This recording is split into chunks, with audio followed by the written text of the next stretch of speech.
তার নাম যতই মুছে দিতে চাও, তার নাম বাংলাদেশের মানুষের অন্তরে প্রবেশ করে আছে। বাংলাদেশের স্বাধীনতার ঘোষক, বহুদলীয় গণতন্ত্রের প্রবক্তা, আধুনিক সমৃদ্ধ বাংলাদেশের রূপকার শহীদ প্রেসিডেন্ট জিয়াউর রহমান সাহেবের বীরুত্তম তার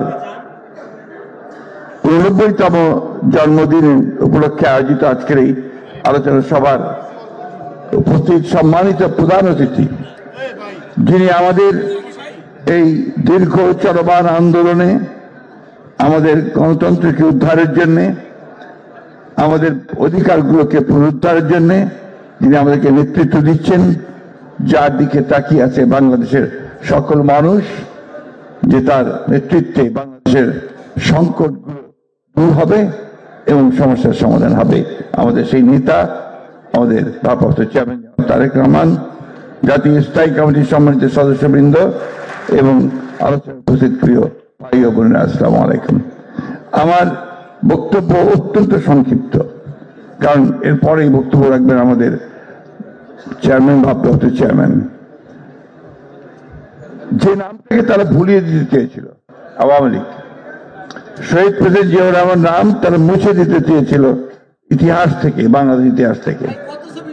আজকে যে নির্মম পরিহাস, তাদের নেতার মূর্তি, ছবি যেখানে আছে, বাংলাদেশের জনগণ সেগুলো সমস্ত নামিয়ে ফেলেছে, আর শহীদ প্রেসিডেন্ট জিয়াউর রহমান বীরুত্তমের নাম সবার সামনে ভেসে আসছে, তাই না? কেন? কারণ হচ্ছে যে শহীদ প্রেসিডেন্ট জিয়াউর রহমান মানুষের অন্তরে চলে গেছেন। যে কথা আমরা সবচেয়ে বলি, যে তাকে যতই তোমরা ভুলে দিতে চাও, তার নাম যতই মুছে দিতে চাও, তার নাম বাংলাদেশের মানুষের অন্তরে প্রবেশ করে আছে। প্রিয় সহকর্মীরা, বন্ধুরা, ভাইয়েরা, যে কথাটা কিনা আমাদের বক্তার আলোচকেরা, বিশেষ করে জাহাঙ্গীরনগর ইউনিভার্সিটির ভাইস চ্যান্সেলর সাহেব বলেছেন, যে শহীদ প্রেসিডেন্ট জিয়া রহমানের আমরা বলি জিয়ার সৈনিক, ছেলেরা স্লোগান দিচ্ছে, আমরা স্লোগান দিই, তাই না? জিয়ার সৈনিক তখনই আমরা হব যখন জিয়া রহমানকে সত্যিকার অনুসরণ করতে পারবো। তার যে জীবন, তার যে কর্মজীবন, তার যে রাজনৈতিক চিন্তা, সেগুলোকে যখন আমরা বাস্তবায়িত করতে পারবো, সেটাই হবে সবচেয়ে সৈনিক হওয়ার উপযুক্ত কাজ, তাই না? তো সেখানে সবচেয়ে বড় জিনিস কি ছিল? শৃঙ্খলা, সততা, নিয়মানুবর্তিতা এবং কাজের প্রতি আন্তরিক নিষ্ঠা, আর দূরে চিন্তা করা, দূরদৃষ্টি, এই সবগুলো মিলিয়েই কিন্তু জিয়া রহমানকে চিন্তা করতে হবে। আমার ভাবতে অবাক লাগে যে ওই সময়ে যখন গোটা পৃথিবী একটা ভিন্ন চিন্তা ভাবনার মধ্যে ছিল, সেই সময় যখন তিনি রাজনৈতিক দায়িত্বে পেলেন, সেই সময় তিনি চিন্তা করে ফেলেছিলেন যে বাংলাদেশকে বর্তমান থেকে পুরো তুলে ধরতে হলে জনগণের পার্টিসিপেশনটা যে সবচেয়ে বড় কথা। তো জনগণের পার্টিসিপেশন কিভাবে হবে? আগেকার রাজনীতিবিদরা আমাদের মতো বক্তৃতা করত এবং আপনার জনগণের কাছে নির্বাচনের আগে যেত। উনি তা না করে কি করলেন? উনি একদম পায়ে হেঁটে পথ চলা শুরু করলেন, খাল কাটা কর্মসূচি নিলেন। তিনি হেঁটে হেঁটে পায়ে পায়ে কালকে আপনার গিয়ারেন, সেই জায়গায় গিয়ে খাল কাটতে শুরু করলেন। তিনি গ্রামের মধ্যে ঢুকে পড়তে শুরু করলেন, গ্রামের মানুষদেরকে উদ্বুদ্ধ করলেন যে আমরা আসো, আমরা কৃষি কাজ বাড়াই, আমরা জমি ফেলে রাখি, কাজ করি। অন্যদিকে একই সাথে তিনি সুশাসন প্রতিষ্ঠা করলেন, গভর্নেন্সকে শক্তিশালী করলেন। তখন তার আমলে আপনার ঘুষ খাওয়া খুব কমই লোক চিন্তা করতে পারত। এবং নিয়মানুবর্তিতা কি বলি, আমি তখন আপনার তৎকালীন উপপ্রধানমন্ত্রী এস এ বাড়ি সাহেবের সঙ্গে কাজ করছিলাম। তখন মন্ত্রীদের একটা নির্দেশ দেওয়া হলো যে ঠিক সকাল 7টার মধ্যে অফিসে আসতে হবে। তখন অফিসের টাইম ছিল 8টা থেকে 2টা পর্যন্ত। তো এই সময়ের মধ্যে সকাল 7:30 অফিস থাকতে হবে।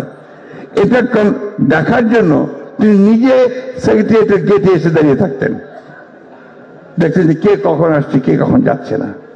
তিনি মন্ত্রীদের জীবনযাত্রা দেখার জন্য, কে কত কিভাবে জীবন চালায় তা দেখার জন্য তিনি মন্ত্রীদের বাসায় গিয়ে বিকেলে চা খেতে শুরু করলেন।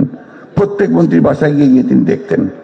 অর্থাৎ তারা কিরকম জীবনযাপন করছে, কে কত টাকা আয় করেছে তার বেতনের বাইরে সেই জিনিসগুলো দেখার জন্য তিনি কিন্তু সেখানে গেছেন।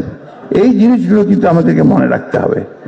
আর মনে রাখতে হবে যে তিনি যে চিন্তাগুলো করেছিলেন, আজকে সংস্কারের কথা বলা হচ্ছে, সংস্কার তো শহীদ প্রেসিডেন্ট জিয়াউর রহমান সাহেব শুরু করেছিলেন, যে কথাটা আবির কুল সাহেব কিছুক্ষণ বলেছেন। আমি বলি উনি রাজনৈতিক সংস্কারটা ছিল তার সবচেয়ে বড় সংস্কার, যাকে একদলীয় শাসন ব্যবস্থা থেকে বহুদলীয় শাসন ব্যবস্থাতে নিয়ে এসেছিলেন, ওয়ান পার্টি সিস্টেম থেকে মাল্টি পার্টি সিস্টেমে নিয়ে এসেছিলেন এবং সকলের কথা বলার অধিকারটাকে নিশ্চিত করেছিলেন। এই যে মিডিয়া, এই মিডিয়া ছিল না, আওয়ামী লীগ বাকশাল বন্ধ করে দিয়ে মাত্র 4টা পত্রিকা রেখেছিল, সেটাও সরকারি নিয়ন্ত্রণে। তিনি এসে সমস্ত ওপেন করে দিয়েছিলেন। তিনি প্রথম টেলিভিশন, আপনার সাদা কালো টেলিভিশন ছিল, এটাকে তিনি রঙিন টেলিভিশন করে নিয়ে আসলেন এবং তার আমলেই আন্তর্জাতিকভাবে বাংলাদেশ একটা মর্যাদার আসনে গিয়ে প্রতিষ্ঠিত হয়েছিল। অনেক অনেক কথা, আমি সব কথা বলে এখানে অনেক সময় লাগবে, সেদিকে যাচ্ছি না। আমি শুধু আপনাদেরকে যে কথাটা বলতে চাই যে জিয়াউর রহমানকে অনুসরণ করলেই আমরা কিন্তু ঠিক পথে এগিয়ে যেতে পারবো।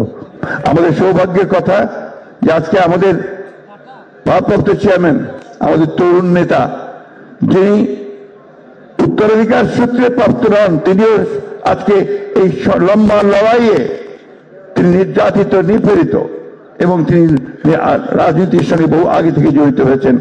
তিনি আজকে আমাদেরকে নির্দেশনা দিয়ে সেই পথে নিয়ে যাচ্ছেন।